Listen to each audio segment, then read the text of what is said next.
নমস্কার। আজকে আলোচনা করব মালব্য যোগ নিয়ে। এই এপ্রিল মাসে তৈরি হচ্ছে আপনার মালব্য রাজ্য। মালব্য রাজ্য শুক্রের জন্যই এই রাজ্য তৈরি হয়। যারা কম বেশি অ্যাস্ট্রোলজি সম্বন্ধে আলোচনা করেন তারা জানেন মালব্য রাজ্য কবে তৈরি হচ্ছে এবং কিসের ভাবে কি প্রভাবে তৈরি হচ্ছে। চলুন একটু আগে আলোচনা করি, তারপরে আলোচনা করব কোন কোন রাশির উপর তার পজিটিভ প্রভাব পড়ছে। আমি সবসময় বলি যখন কোনো গ্রহ রাশি চেঞ্জ হয় তখন 12 রাশির উপর কিন্তু তার প্রভাব বিস্তার হয়। এক্ষেত্রেও তার অন্যথা নয়। সুতরাং শুক্র হচ্ছে সৌন্দর্যের কারক গ্রহ, সুখের কারক গ্রহ, সম্পদের কারক গ্রহ, বিলাসিতার কারক গ্রহ। সুতরাং শুক্র তার নিজের রাশি বা উচ্চ রাশিতে যখন গোচর করে তখন সেটা অত্যন্ত শুভযোগ গঠিত করে। একেই তখন মালব্য মহাপুর রাজ্য তৈরি হয়। তেমনি 19শে এপ্রিল শুক্র তার নিজ রাশি বৃষ রাশিতে প্রবেশ করবে। 19শে এপ্রিল শুক্র 2026 সালে 19শে এপ্রিল শুক্র তার নিজ রাশি বৃষ রাশিতে প্রবেশ করবে। কিছু রাশির জন্য যথেষ্ট ভালো হবে, তার সৌভাগ্যের উন্মোচন হবে এবং এই সময় কিন্তু আপনার অনেক দিক দিয়ে আপনার সফলতার রাস্তা খুলে যাবে। কারণ শুক্রকে আমরা বলি সুখের কারক গ্রহ, সৌন্দর্যের কারক গ্রহ, বিলাসিতার কারক গ্রহ, মানে উন্নতির কারক। অল্প বয়সে উন্নতি শুক্র যদি ডেভেলপ করে তাহলে কিন্তু হবে। তাই 19শে এপ্রিল শুক্র যখন তার নিজ রাশি বৃষ রাশিতে প্রবেশ করছে তখন আপনার রাশির জন্য কিন্তু যথেষ্ট সুপ্রভাব নিয়ে আসছে। আর বারবার বলি, কারণ প্রত্যেকে আমাকে বারবার বলেন, প্রত্যেকে আমাদের মানে মানে 50-60টা করে মেসেজ ঢুকছে আমার হোয়াটসঅ্যাপে যে তন্ত্রের মাধ্যমে কাজ করে। তন্ত্রের মাধ্যমে কাজটা আমাকে করতে বারবার বলছে রক্ত হচ্ছে আমার, তন্ত্র হচ্ছে আমার রক্তে, আমার বংশ পরম্পরা তন্ত্র। এটা বারবার বলছি। আমি সেই যুগে যে বসার প্রয়োজন মনে করি না। যারা আমার 29 বছর যারা আমার কাছে এসেছেন, লক্ষ লক্ষ লোক যারা আমার থেকে সার্ভিস পেয়েছেন বা নিয়েছেন, তারা জানেন তন্ত্র মতে কাজটাকে আমি কতটা প্রায়োরিটি দিই। এমন কিছু কাজ আছে যে তন্ত্র ছাড়া হয় না। বিদ্বেষণ, বশীকরণ, আকর্ষণ, বিচ্ছেদ বা আদার্স আরো কিছু কাজ যেগুলো মিডিয়াতে বসে আলোচনাটা উচিত না, সেগুলো তন্ত্র ছাড়া হয় না। তন্ত্রতে সেখানে এফেক্ট করতেই হবে। তন্ত্র নিয়ে কেন আলোচনা করি না? তন্ত্রটা হচ্ছে আপনার গুপ্তবিদ্যা, গুহ্যবিদ্যা। আমি মিডিয়াতে বেশি আলোচনাটা ঘোর বিরোধী। আপনারা বলেন বলে আমি বারে বারে এই আলোচনা করি, কিন্তু তন্ত্র নিয়ে বিচার করতে হবে। তন্ত্রে আপনার সাপোর্ট নিতে হবে, আপনাকে তাকে প্রেডিকশনটা করতে হবে আপনার কি রোগ হয়েছে তার কি। তন্ত্র হচ্ছে ওটি, ওভার মানে অপারেশন থিয়েটারের সিস্টেম। রোগটা তো আগে জানতে হবে, আমাকে প্রেডিকশন করে রোগটা জানতে হবে, সেই রোগটার কি প্রতিকার সেটা তন্ত্রের মাধ্যমে হবে। তন্ত্রের মাধ্যমে মানে কিছু মানে কাজ, মানে যেমন মৃত মানুষকে জাগানো যায় না, আমি অন্তত পারি না মৃত মানুষকে জাগাতে। কিছু কনিক রোগ আছে যেটা আমি পারি না, কিন্তু অনেক কঠিন কঠিন কাজ আমি করেছি। বিশেষ করে বাস্তু রেক্টিভেট, বাস্তু মানে না ভেঙে না কোনো কিছু করে বাস্তু রেক্টিভ আরামসে করা যায়। যা ফ্ল্যাশ সিস্টেমে থাকেন বেশিরভাগই তাদের বাস্তুতে দেখালো নর্মালি কোনো দোষ আছে, তাহলে আপনি সেটা ভেঙে ফেলেন না, কখনোই নয়। বা আপনার রিলেশন তৃতীয় ব্যক্তির প্রবল, সেটা ব্যবসায় যাদের ডিস্টার্ব দীর্ঘদিন ধরে চলছে সেই জায়গাটা রেকটিফাই করা। আপনি কাজ করছেন, বস আপনার ঠিক প্রসন্ন হচ্ছে না, এগুলো তন্ত্রের মাধ্যমে খুব সুন্দর রেকটিফাই করা যায়।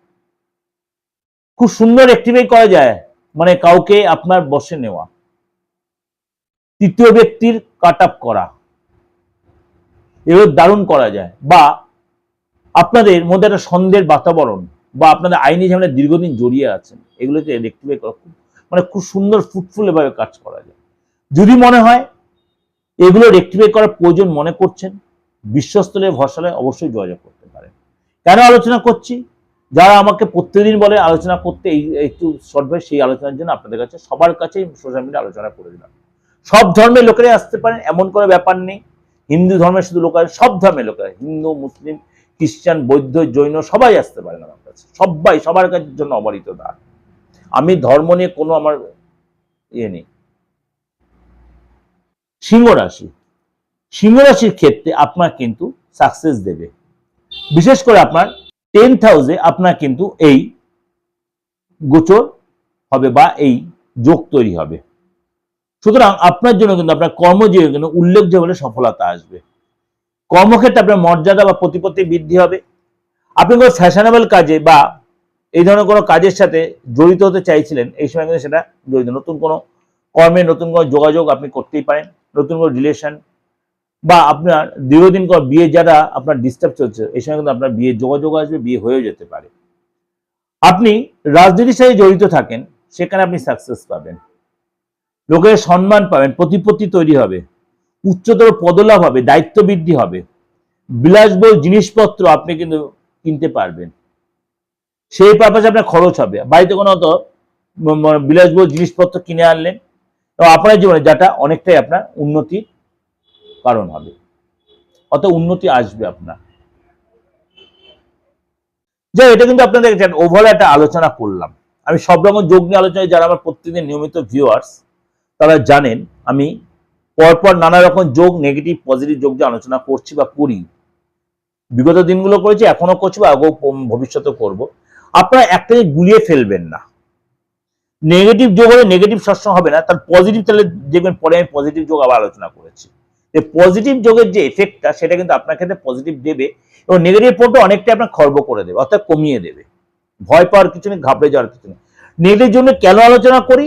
আপনারা অনেকটা বেশি ওয়াকিবল হয়ে যাবেন, সতর্ক হয়ে যাবেন, সংযত হয়ে যাবেন এবং অ্যাস্ট্রোলজি সম্বন্ধে আরো বেশি আপনার ভালো ধারণা। যদি কখনো দেখছেন নেগেটিভ যোগের কারণে আপনার নেগেটিভ প্রভাব পড়ছে, আপনি ভাববেন যে এটা তো ঠিকই পাত্রদা বলেছিল।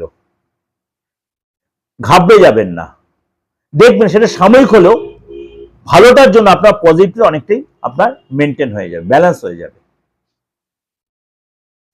কিন্তু অ্যাস্ট্রোলজি হচ্ছে সম্পূর্ণ যে অঙ্কের মতো, খুব ইন্টারেস্টিং সাবজেক্ট। যখন একাধিক গ্রহ ট্রানজিট হচ্ছে, একাধিক গ্রহে একই রকম প্রভাব হবে। যখন জুতি তৈরি, তখন একাধিক জুতি তৈরি হচ্ছে, তখন একাধিক জুতি একই রকম প্রভাব হবে। তো সেটার সাথে আরেকটার সাথে একটা গুলিয়ে ফেলবেন না, তাহলে নিজে কনফিউজড হবেন না। প্রত্যেক শুনবেন, দেখুন খুব মজা পাবেন, আনন্দ পাবেন, উপভোগ করতে পারেন স্টোরিটাকে। আপনার রাশি সেই খারাপটা মধ্যে পড়ে, তাহলে ভালোটাও আপনার যে পরে শুনছে তখন এটা অ্যাডজাস্ট হয়, নিজেই মিলিয়ে দেখবেন অ্যাডজাস্ট হয়ে যায়। বা আপনার রাশি যখন ভালোটা শুনলেন, পরক্ষণ আবার কোনো যে নেগেটিভ সংযোগ আমি আলোচনা করি সেটাও শুনবেন, তাহলে দেখবেন সেখানে আপনার কিছুটা যদি নেগেটিভ ইফেক্ট হয়, দেখবেন ভালোটা দিয়ে অনেকটা ম্যানেজ হয়ে যাচ্ছে। এগুলো আপনাকে ফিল করবেন, তাহলে দেখবেন আপনি মানসিক অনেকটা বেশি ম্যাচিউর হয়ে যাচ্ছেন। কমেন্টস লেখার আগে কমেন্ট সেকশন এগুলো একটু ভেবে চিন্তে নেবেন, দেখবেন নিজেই অনেক কিছু উপভোগ করছেন। যাই হোক, ভালো লাগবে নিশ্চয়ই, আলোচনা ভালো লাগার জন্যই করলাম, বোধগম্য নিশ্চয়ই হবে, একদম জলের মতো তরল করে বললাম। ভালো লাগলে অবশ্যই লাইক করবেন, শেয়ার করবেন, যতবার আপনার আপনজনের মধ্যে শেয়ার করে দেবেন। সবাই শিখুক। অ্যাস্ট্রোলজিটা যে কোনো ভ্রান্ত জিনিস নয় তা না, অ্যাস্ট্রোলজি পুরো যে ম্যাথামেটিক্যাল সম্পূর্ণ সাইন্টিফিক, সেটা আপনার বাধ্য হবেন বুঝতে, মানতে বাধ্য হবেন। এটার জন্য এত ডিসকাশন করা এই সোশ্যাল মিডিয়ায়।